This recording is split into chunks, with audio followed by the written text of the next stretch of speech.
जिन्हें मजाक जिनसे कर रहे थे, मजाक मजाक में 2014 हो गया। तुमने गालियां दी इस देश की उस मेजॉरिटी को जिन्होंने सरकार को बनाया। कई एडिटर देश छोड़ के जाना चाहते थे, बहुत सारे बड़े बड़े दानिश्वर, उन्होंने बड़ी बड़ी कस्में खाई। उनको लगा 2014 का दबाव बनाएंगे, क्योंकि उन सब की दुकानें भी इसीलिए चल रही थी कि सनातन समाज सोया हुआ था। इसलिए जो दिल चाहे गाली दे दो, कैसी भी गाली दे दो।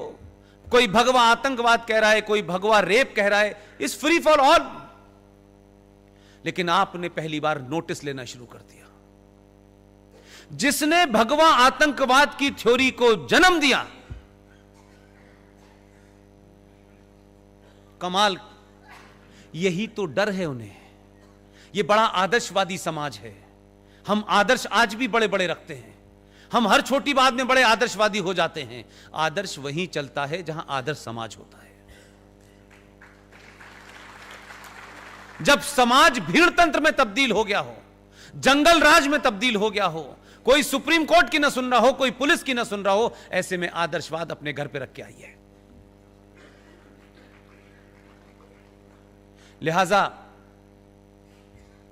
जैसे ही यह खबर आई कि आर्टिकल 35A पे चर्चा हो रही है सुप्रीम कोर्ट में, तो क्योंकि आप इतने डर चुके थे या उन्होंने इतना आपको डरा दिया था कि आर्टिकल 35A की सुनवाई सुप्रीम कोर्ट में हो रही थी। शपथ लेके इस देश की एक मोहतरमा मुख्यमंत्री, जो जाड़े गर्मी में दोनों वक्त स्कार्फ पहनती हैं, उन्होंने बाकायदा ऐलान करके कहा, यह बात छुपी हुई नहीं, टेलीविजन पे है, और देश की प्रतिक्रिया नहीं आती। आप रिएक्शन नहीं देते। रिएक्शन का मतलब नहीं है आप किसी को गाली दें, आप भी अपनी बात कह के कॉर्नर तो कर सकते हैं लोगों को। आपने नहीं दिया।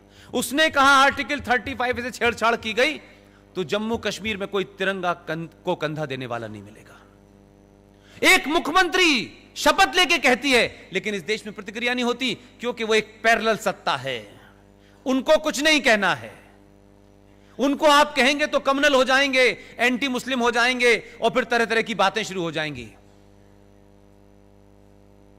मुझे इस बात का फक्र है कि मेरे साथियों ने, जिसमें से अब एक नहीं है, उस दबाव को बर्दाश्त किया। आर्टिकल 35 को जब सुप्रीम कोर्ट में हमने चैलेंज किया तो शायद हमको भी अंदाजा नहीं था कि इस देश में इतना बवाल हो जाएगा। लेकिन हमने 3-4 साल तक उस लड़ाई को लड़ा। लेकिन इस बीच में उस पार्टी, हमारा जो साथी था, वो अजीबोगरीब हालात में हमारे बीच से चला गया। न हम बहुत पैसे वाले हैं, न हमारा कोई सत्ता से संपर्क है, न हम किसी संगठन के सदस्य हैं, न हमारा कोई आगा है न पीछा है। हम टिपिकल जुनूनी किस्म के आदमी थे। हमको लगा कि साथी हमारा चला गया है, उस पे गम करने का बहुत हमारे पास समय नहीं था। फिर हमने ये तय किया कि क्या इस देश के लोग, अगर उनको ये 35A की सच्चाई बताई जाए, गली गली मोहल्ले मोहल्ले बताई जाए, तो क्या ये उठ के खड़ा होगा। कई सारे सवाल थे, नौकरी को छोड़ना पड़ा और फिर गली गली हम घूमे। लेकिन आज मैं आपके बीच में हूं, पूरी ताकत से जितने भी दबाव थे, उन दबाव में कभी विचलित नहीं हुए हम, और सबको बताया पूरी दुनिया को कि यह आर्टिकल 35A क्या है, कैसे आया, क्या इसके प्रोविजन हैं। इस देश ने कभी आर्टिकल 35A नाम की चिड़िया का नाम नहीं सुना था। जब बताना किया तो लोग हमसे पूछते थे ऐसा है क्या। हमने कहा ये संविधान पढ़ लो यार, ये कोई ऐसी बात नहीं है जो हमें ही पता है और आपको नहीं पता है। आपने कोशिश नहीं की, हमको चढ़ गया इसलिए हम कर रहे हैं। पूरे देश में एक ऐसा जनजागरण हुआ, हर उस आदमी में जिसमें हजारों लोग यहां बैठे होंगे, उन्होंने उन्हीं स्पीचेस को मेरी को दुनिया भर में फैलाया और दबाव बना। और जब समाज दबाव बनाता है तो जो पार्टी 370 पिछले 70 सालों से अपने मैनिफेस्टो में लिख रही थी, उसने 2019 के चुनाव के बीच में जब मैनिफेस्टो जारी किया तो कहा कि हम 370 भी हटाएंगे और 35 भी हटाएंगे। इसलिए मुझे यकीन है, इसलिए मैं आपके पास आया हूं कि मेरी जो बातें हैं अगर आपको तथ्यात्मक लगती हैं, क्रॉस चेक करने के बाद ठीक लगती हैं, तो सच बोलिए। अगर आप आज भी सच नहीं बोले तो फिर यह मौका नहीं आएगा। पूरी ताकत से बोलिए। अपने हित, मेरा तेरा, छोटा बड़ा, ब्राह्मण ठाकुर, इसमें मत पड़िए। आपकी क्या कास्ट है? आप बहुत महान कास्ट में हैं, आप बहुत पुरुषार्थ वाली कास्ट में हैं। आपकी कास्ट आपके घर के अंदर सीमित रहनी चाहिए। घर से बाहर निकलने के बाद सिर्फ आप सनातन हैं और कुछ नहीं है। जो कमी, जो गलतियां हमने की हैं, जिन गलतियों के कारण बौनों के भी बौनों ने हमारे ऊपर राज कर दिया, हमको छिन्न भिन्न कर दिया गया है। हम आज निहायती छोटी छोटी चीजों में फंस के रह गए। इसलिए बड़ी तस्वीर को कभी देख ही नहीं पाते और बड़ी चीज से लड़ने की हिम्मत नहीं कर पाते। आप सब लोग, आपने किस पार्टी को वोट दिया है नहीं दिया है यह विषय नहीं है, लेकिन एक बड़े होराइजन पे बहुत कुछ ऐसा बड़ा हो रहा है जो हम सब ने नहीं सोचा था। आर्टिकल 35A का दूसरा कुकर्म बताता हूं क्या है, क्योंकि अभी किसी ने मुझसे बातचीत में कहा कि इस जो मूवमेंट चल रहा है, इस मूवमेंट के अंदर जय भीम और जय मीम का नारा लग रहा है। मैं उनके लिए आपको कुछ तथ्य देना चाहता हूं, वहीं पूछिएगा रोक करके। जम्मू कश्मीर में 1957 में स्वीपर्स की स्ट्राइक हो गई, क्योंकि शेख साहब हैं, वो करते हैं, बाकी काम नहीं करते। उस स्ट्राइक का रेमिफिकेशन देखिए। स्ट्राइक तो इस देश में बहुत सारी जगह होती होंगी। बख्शी गुलाम मोहम्मद साहब उस वक्त प्राइम मिनिस्टर थे।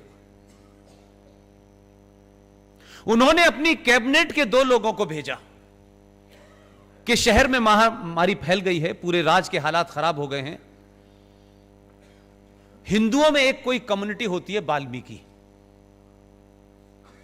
कहीं से ढूंढ के लाओ उन्हें, और जो हमारी गंदगी साफ कर सके। उनकी कैबिनेट के 2 मंत्री पठानकोट, अमृतसर गए और 200 वाल्मीकियों को लेकर जम्मू आए। बख्शी गुलाम मोहम्मद साहब ने उनसे कहा, हम आपको नौकरी देंगे, हम आपको नागरिकता भी देंगे, क्योंकि 35A की वजह से नागरिकता का भी मामला था। 57 में उन 200 वाल्मीकियों को यह भी नहीं पता था कि नागरिकता क्या चीज होती है। उनको नौकरी मिल गई, दे वर हैप्पी। लेकिन कितने झूठ और मक्कार हैं कश्मीर के मुसलमान, मैं यह बात कहना चाहता हूं आपसे। वो काम करते रहे, उन्होंने कोई सवाल ही नहीं पूछा। एक दिन पता चलता है, हम जैसे पागल जब ये 35A की लड़ाई लड़ रहे थे, तो कुछ दलितों के पास गए। वो भी कहने लगे कि हम कुछ बताना चाहते हैं आपको। हम चले गए उनके पास। किरण जी चली गई, मेरे ख्याल उठ के आ रही हैं। आप सोचिए कि वो 200 वाल्मीकि, उनकी गिनती आज 2.5 लाख है। उनको नागरिकता नहीं दी क्योंकि 7.5 लाख हिंदुओं को भी नहीं दी, इनको भी नहीं दी, समझ में आता है। लेकिन नफरत का आलम देखिए कि शेख साहब को अपनी गंदगी भी साफ करानी है, बुला के भी लाए, वो काम भी कर रहे थे।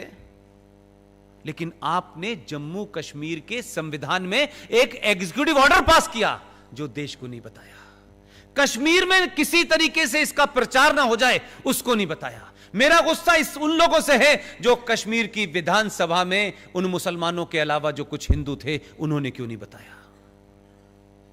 कौन सी सत्ता की लालच थी कि आपने इतना बड़ा जघन्य अपराध होने दिया।